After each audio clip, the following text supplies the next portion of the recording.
नमस्कार। आप सभी का इस साहित्यिक कथापटल पर हार्दिक स्वागत है। दोस्तों, आज के दौर में जब वस्तु और व्यक्ति के साथ लगभग एक जैसा व्यवहार चलन में है, यानी यूज एंड थ्रो, तो ऐसे में उस समय की यादें जब लोग पुरानी से पुरानी चीजों में भी जिंदगी महसूस किया करते, उनको ना केवल अपने माता पिता की विरासत समझते, बल्कि उन्हीं में उनकी छवियों को निहारा करते। वो कुछ भी हो सकता था, पिता की चारपाई या उनकी छड़ी, चश्मा या माँ की थाली या गिलास। प्रस्तुत कहानी कांसे का गिलास में एक दादी अपनी पोती को अपने बचपन और अपनी दादी के रोचक किस्से सुना रही है। पर कहानी सुनने के पहले आइए जानें सुप्रसिद्ध लेखिका सुधा अरोड़ा जी को। 4 अक्टूबर 1946 को विभाजन पूर्व लाहौर में जन्मी सुधा अरोड़ा जी के प्रमुख कहानी संग्रह बगैर तराशे हुए, युद्ध विराम, महानगर की मैथिली, काला शुक्रवार, कांसे का गिलास, रहोगी तुम वही और यहीं कहीं था घर, जो कि उनका उपन्यास है, उनके आलेख संग्रह आम औरत जिंदा सवाल, एक औरत की नोटबुक शीर्षकों से प्रकाशित है। साहित्य क्षेत्र में अनेक सम्मानों से सम्मानित सुधा जी की लगभग सभी कहानियां सभी भारतीय भाषाओं के अतिरिक्त अंग्रेजी, फ्रेंच, पोलिश, इतालवी, चेक और जापानी भाषाओं में अनुदित हो चुकी है। इनकी कहानियों पर बम्बई, दिल्ली, लखनऊ, कलकत्ता दूरदर्शन द्वारा लघु फिल्में भी निर्मित की गई हैं। इसके साथ ही सुधा जी का रेडियो नाटक, टीवी धारावाहिक और फिल्म पटकथाओं का लेखन भी जारी है। प्रसिद्ध बवंडर फिल्म की पटकथा का लेखन भी सुधा जी का ही है। अनेक महिला संगठनों और महिला सलाहकार केंद्रों के सामाजिक कार्यों से जुड़ी सुधा जी आज भी साहित्य और सामाजिक कार्यों में बेहद सक्रिय हैं। तो आइए सुने अपनी पोती को अपनी दादी की कहानी सुनाती सुधा जी की संजीदा कहानी कांसे का गिलास। बड़ा खूबसूरत गिलास था वह, रंग बिरंगे डिजाइन वाला प्लास्टिक का पारदर्शी गिलास, जिसकी दो तहों के बीच कैद नीले पानी में सुनहरे हरे फूल पत्ते और तैरती मछलियां थीं। गिरने से तड़क गया था और उसके भीतर की सारी खूबसूरती जमीन पर पड़ी बेरहमी से बिखरी पड़ी थी। पूरे रसोई घर में फैली चमकीली पन्नियां और रंगीन पानी में तैरती प्लास्टिक की रंग बिरंगी मछलियां साफ की जा चुकी थीं, पर वह थी कि बुक्का फाड़ कर रोए जा रही थी। वह यानी चिल्की, 6 साल की चिल्की, मेरी पोती। बस अब चुप, बहुत हो गया। काफी देर प्यार से समझा चुकने के बाद मैंने अपने स्वर में आए डांट डपट के भाव को बेरोक टोक उस तक पहुंचने दिया। पहले शोभा ताई को डांटो, उसने मेरा ग्लास क्यों तोड़ा? रसोई में काम करती शोभा तक ले चलने के लिए वह मेरा हाथ पकड़कर खींचने लगी। पहले तेरे पापा को ना डांटूं, जिसने इतना महंगा गिलास लाकर दिया। मैंने उसके पापा और अपने बेटे निखिल के प्रति अपनी नाराजगी जताई। उसकी रुलाई एकाएक और तेज होकर कानों को अखरने लगी। उफ, अब क्या हो गया? मेरा धीरज जवाब दे रहा था। पापा ने नहीं, वह सुबकने लगी। सुबकती रही, फिर धीरे से बोली, यह ममा ने लाकर दिया था। ममा यानी नेहा, मेरी बहू। नेहा को इस घर से गए 1 साल होने को आया था, पर चिल्की उसे भूलती नहीं थी। कभी लाल हेयर क्लिप, कभी जयपुरी जूतियां, कभी टपरवेयर का टिफिन बॉक्स, कभी डोनाल्ड डक की मूठ वाली छतरी, कभी बालों पर टंगा सनग्लास। चिल्की के सामने किसी न किसी बहाने से उसकी प्यारी ममा आकर ठहर जाती थी। अब चिल्की पर नाराज होना संभव नहीं था। उसका ध्यान गिलास से हटाना अब दूसरे नंबर पर चला गया था। सुबकती हुई चिल्की को मैंने अपनी बाहों की ओट में ले लिया। चिल्की मेरे करीब सिमट आई और बड़ों की तरह रुलाई रोकने की कोशिश में उसकी हिचकियां तेज हो गईं। सुन बेटा, एक कहानी सुनाऊं? सुनेगी? चिल्की को बहलाने का अमोघ अस्त्र था यह। पहले मेरा वो सुंदर वाला ब्लू ग्लास।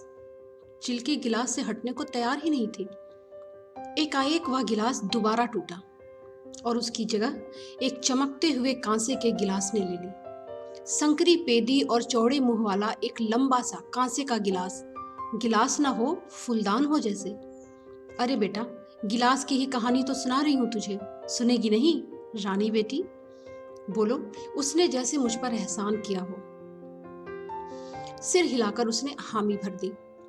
तब मैं तेरी ही तरह 6 साल की थी, इतनी छोटी, चिल्की जैसी।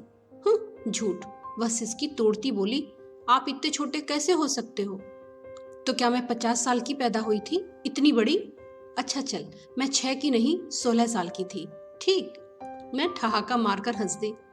मैं अपने बचपन में पहुंच गई, जहां निवाड़ वाली खटिया के बीच खड़िया से आंगन में इक्का दुक्का आंक कर मैं शटापू खेलती थी।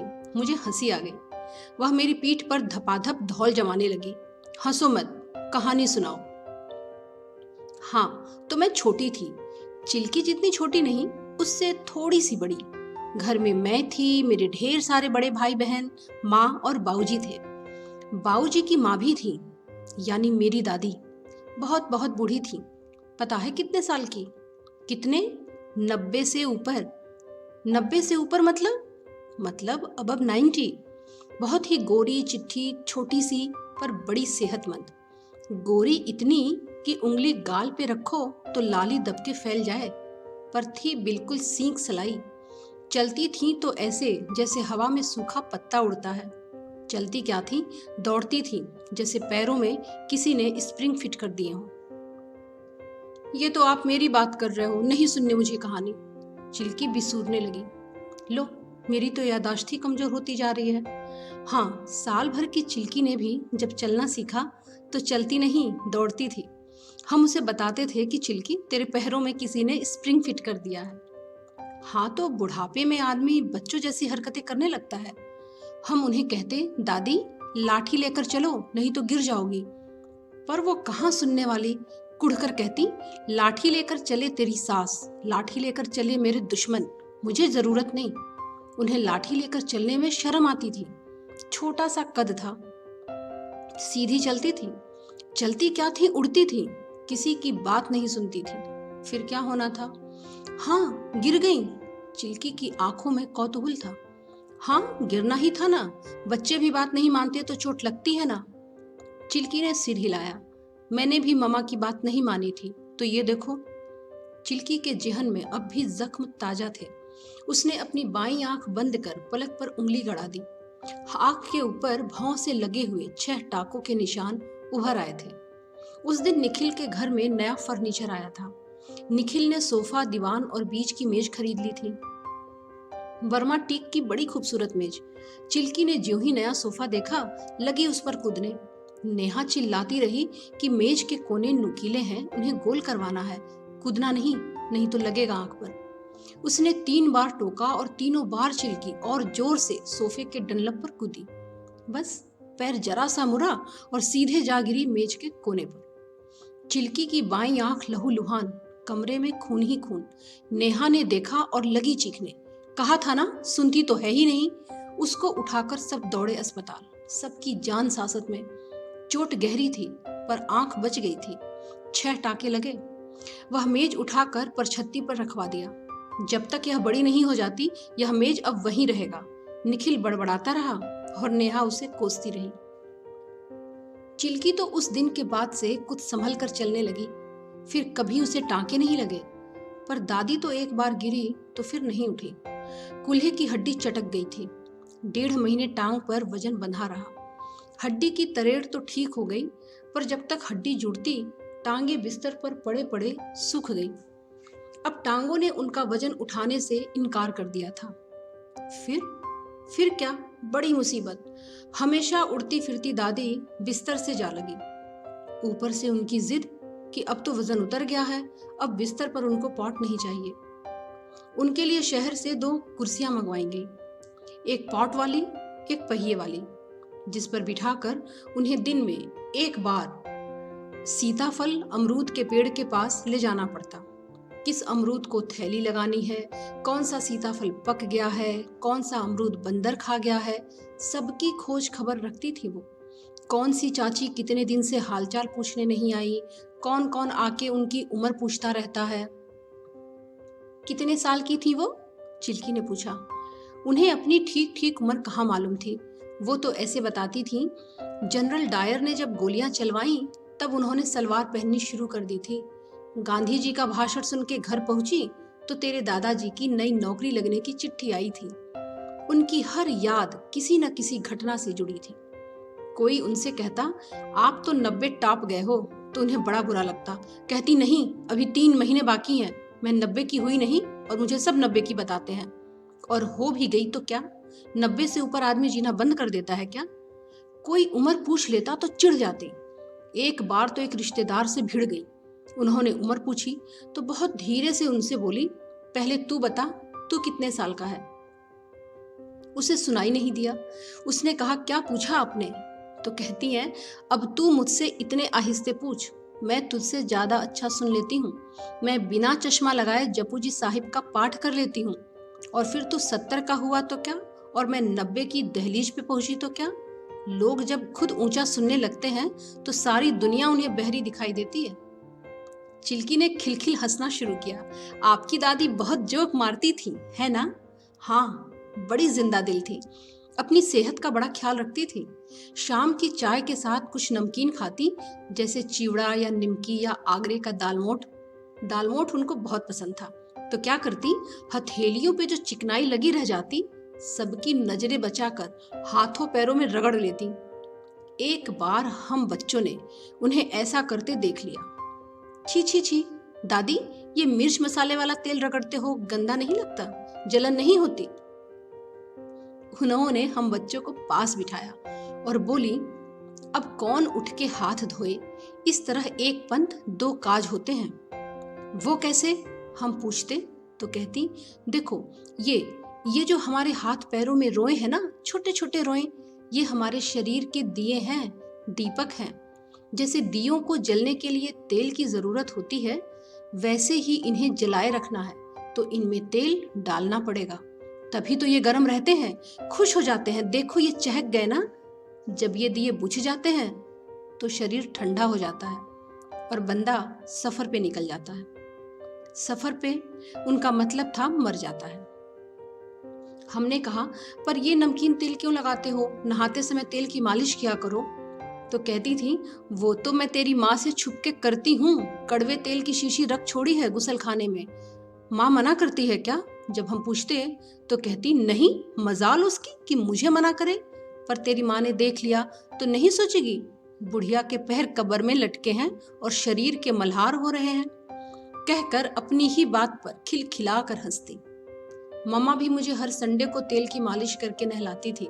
मम्मा को तो मसाज वाली आंटी आके मसाज करती थी। चिल्की फिर हंसने लगी।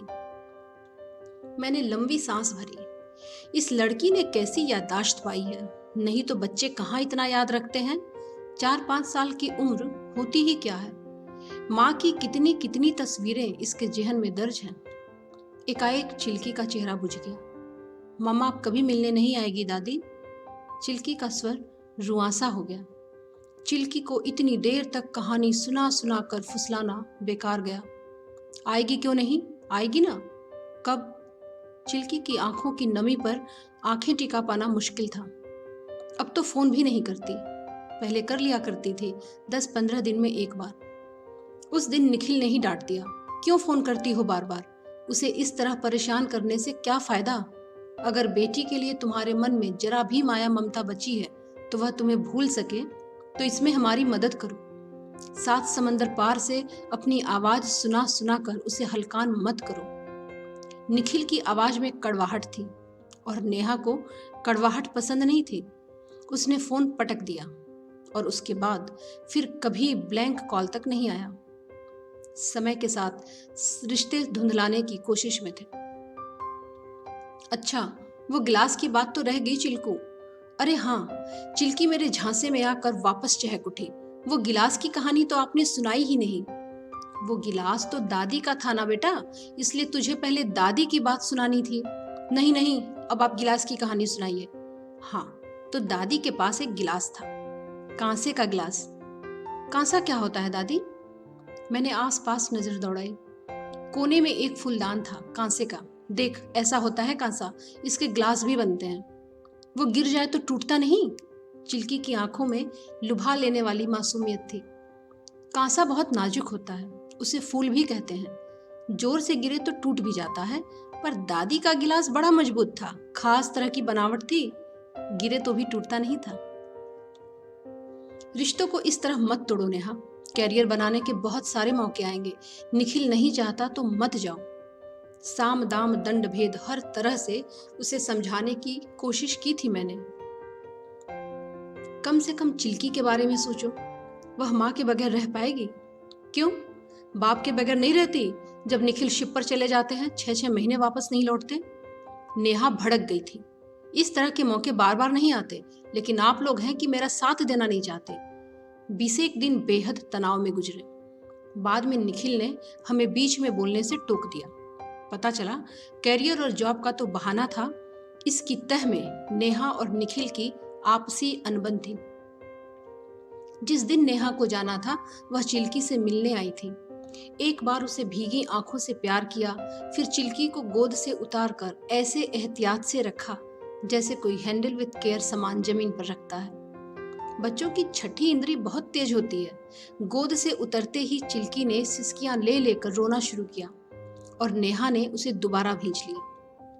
माँ के आलिंगन की गर्माहट से चिल्की पिघल गई थी। कभी गलती से भी नेहा के नाम के साथ निखिल कोई विशेषण जड़ देता तो चिल्की फौरन टोक देती, मेरी माँ को ऐसा मत बोलो, मामा अच्छी है। अच्छी को वह जोर देकर बोलती।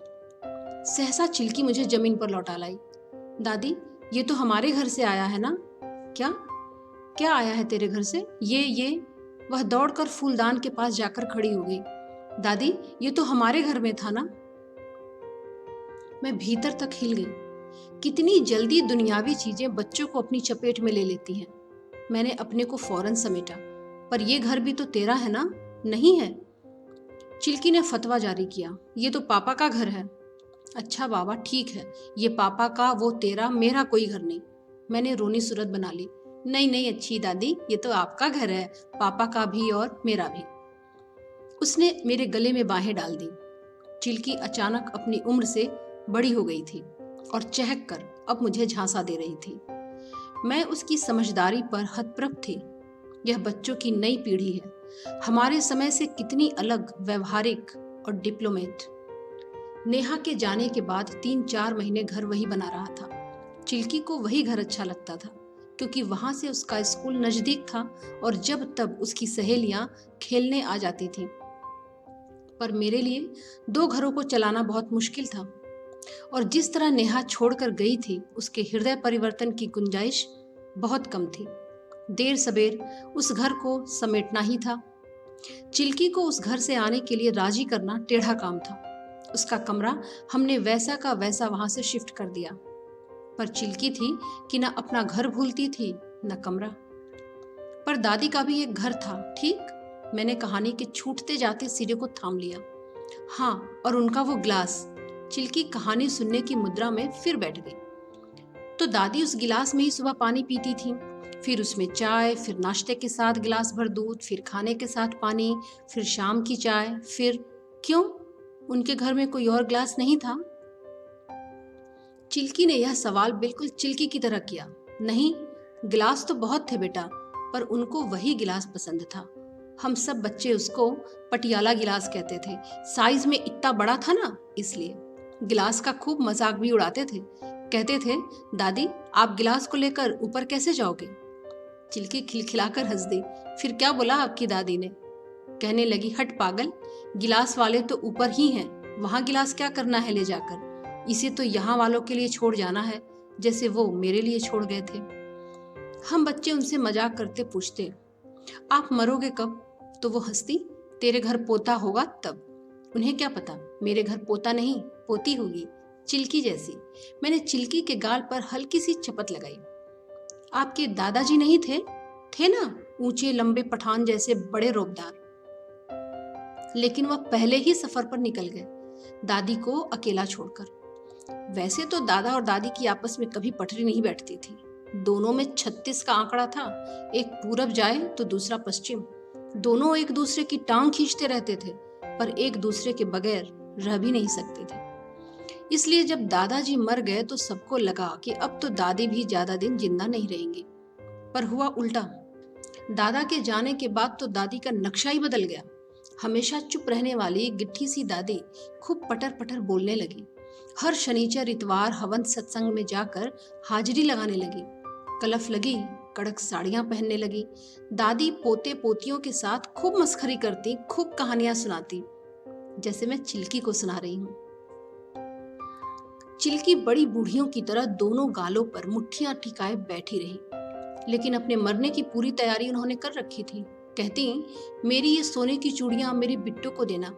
बिट्टू मेरी बुआ का नाम था। ये कान की बूंदी मेरी इस पोती को, ये सोने की चेन उस पोती को, और ये करधन ये भी बिट्टू को, और ये मेरी आखिरी निशानी ये गिलास ये भी बिट्टू को। माँ और बाबूजी हंसते, सब कुछ तो आपने बहन जी को दे दिया, हमारे लिए तो कुछ भी नहीं रखा। तो कहती, अच्छा जो चीज उसे पसंद ना आए वो तू रख लेना। आपकी बुआ को बहुत प्यार करती थी वो, सब माएँ करती हैं। मेरी जबान पर आया, पर मैंने बात पलट दी। हाँ, बुआ तो उनकी लाडली थी ही, तो वो हम बच्चों को पास बिठाकर कहती, तुम लोग भगवान जी को बोलो कि अब हमारा दादी से जी भर गया है, अब उसे अपने पास बुला लो। वो अपना बोरिया बिस्तरा बांध के बैठी हैं, तुम्हारा रास्ता देख रही हैं। पर दादी, आप मरना क्यों चाहते हो? हम बच्चे उनसे पूछते, तो वो कहती, मेरी दादी कहा करती थी, माय गॉड, उनकी एक और दादी थी। एक और मतलब? दादी की दादी नहीं हो सकती? जाओ, मैं नहीं सुनाऊंगी कहानी। अच्छा, सॉरी, क्या कहती थी उनकी दादी?